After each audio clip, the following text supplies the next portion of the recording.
السلام علیکم۔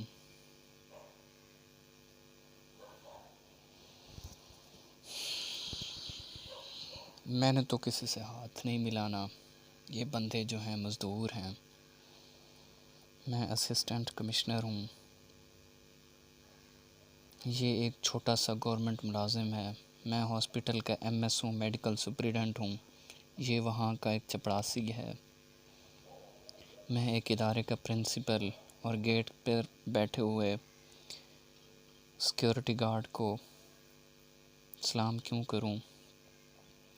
میں کسی ادارے کا ڈائریکٹر ہوں تو میں کسی کو سلام کیوں کروں؟ میں پرائم منسٹر آف پاکستان ہوں، کسی بھی ملک کا پرائم منسٹر ہوں، میں چیف منسٹر ہوں، یا میں کوئی کونسلر MNA MPA ہوں۔ ہمارے ہاں یوں ہی ہوتا ہے کہ جس کو عہدہ ملا اس نے سلام تک کرنا ترک کر دیا لوگوں کو۔ ہاتھ سے تو دور سے بھی سلام نہیں کرتے، اشارے سے بھی۔ اچھا، نماز میں کوشش کرتے ہیں کہ اس طرف سے کھڑے ہوں جہاں پر کوئی ساتھ میں صاف ستھرا بندہ کھڑا ہو۔ ایک بیچارہ غریب اگر وہاں پر ساتھ میں کھڑا تو اس طرف سے کھڑا ہونا توہین سمجھتے ہیں۔ اسی طرح سے کوئی بھی محفل ہو، کوئی بھی مجمع ہو، کوئی بھی بات کرنی ہو، ہم عمومی طور پر کسی غریب کے ساتھ اٹھنا بیٹھنا، سلام کرنا اپنی شان کے خلاف سمجھتے ہیں۔ چھوٹی سی ایک میں بات کروں گا، بڑی تلخ قسم کی ہے، جس پر مجھے بدتمیز کا بھی لقب مل سکتا ہے کہ کیسا بدتمیز ہے، کیسی بات منہ سے نکال دیتا ہے، لیکن وہ بات ہم سب میں ایگزسٹ کرتی ہے۔ اس سے نہ آپ انکار کریں گے نہ میں انکار کروں گا۔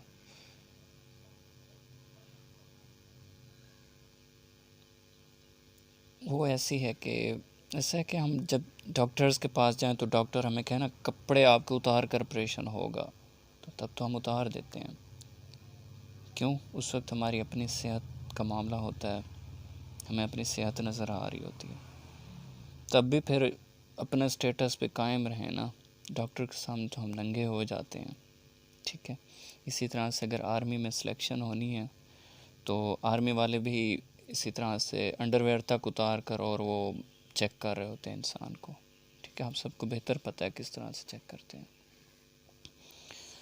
خیر، میرے کہنے کا مقصد یہ، جب اس حد تک اپنے مقاصد کے لیے جا سکتے ہیں تو ایک غریب انسان، ایک سادہ لوح انسان، ایک وہ انسان جو غریب ہے، نارمل سا ہے، اور اگر ہم نے اس کو سلام کر لیں نا ہم، تو یقین کریں وہ خوشیوں سے اڑ رہے ہوتے ہیں کہ یار آج مجھے فلاں بندے نے سلام کیا، آج مجھے فلاں بندے کی کال آئی ہے، آج مجھے فلاں بندے نے سلام کیا، میرے سے بات کی، میرا حال احوال پوچھا۔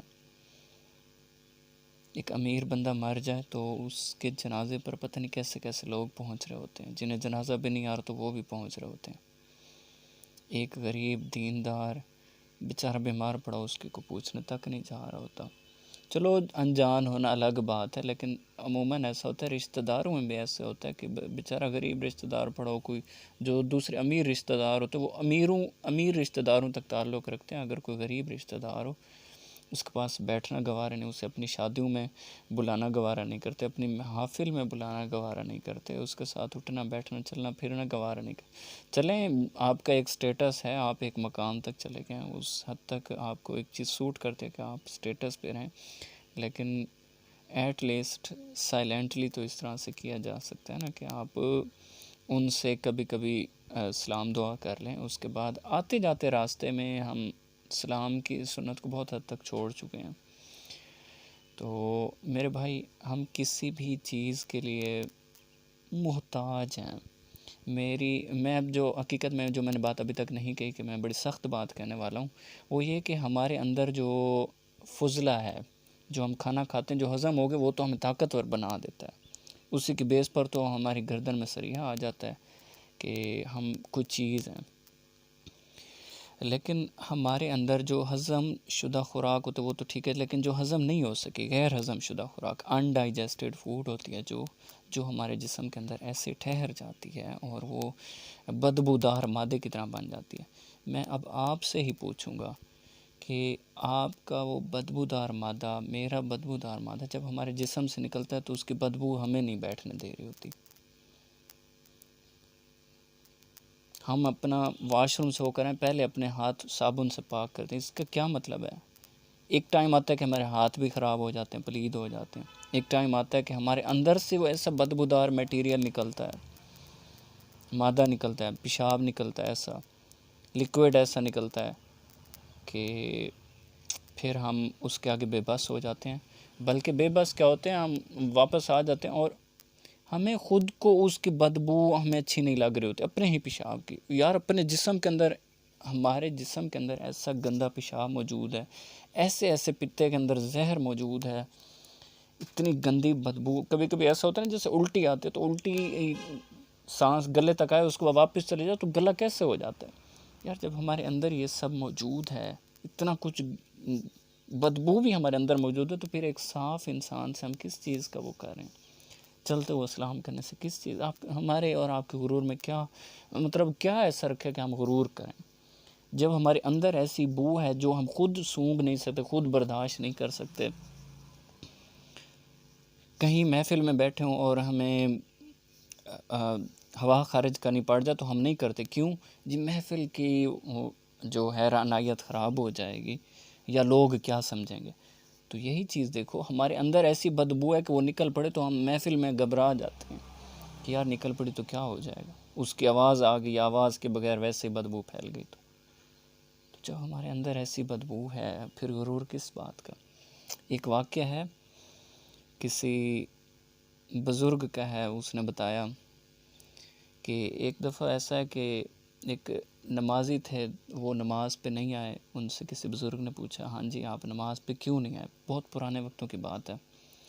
تو اس نے کہا حضرت جی میرے کپڑے خراب تھے، میں اس وجہ سے باجماعت نہیں آ سکا، میں لیٹ ہو گیا ہوں. تو اللہ تعالیٰ نے کپڑے کو قوت گویائی دی، اور جو کپڑے نے بات کی، سچ کہوں تو منہ توڑ دینے والی بات کی ہماری.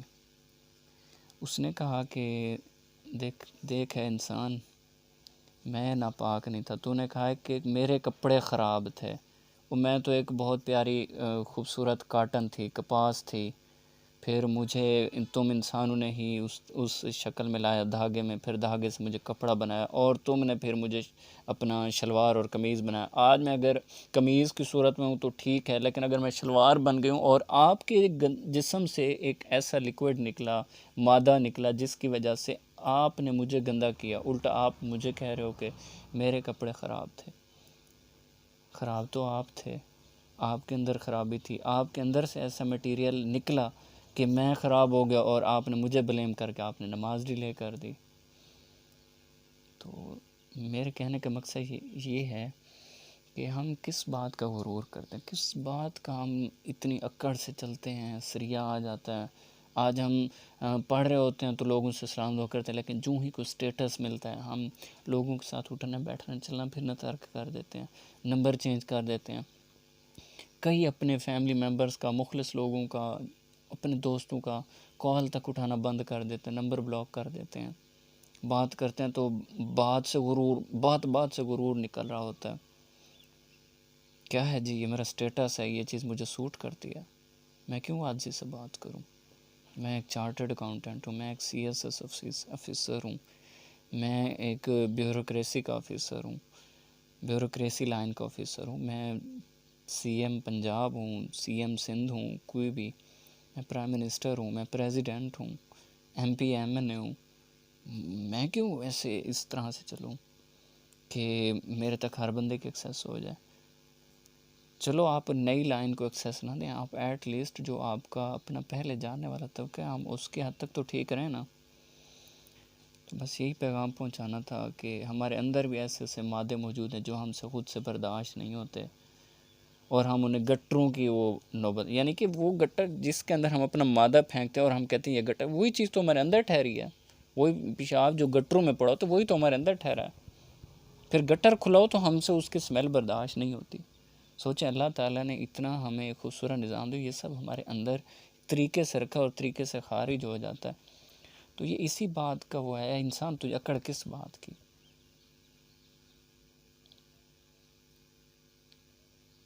تو ہم سب کو عاجزی کے ساتھ رہنا چاہیے، عاجزی سے رہیں تاکہ اللہ تعالیٰ بھی ہم سے خوش رہیں، اور ہم مخلوق کے لیے، جتنی بھی مخلوق ہے ہمارے دائرہ کار میں، ہم اس کے لیے بھی ایک مفید انسان ثابت ہو سکیں. جزاک اللہ. السلام علیکم.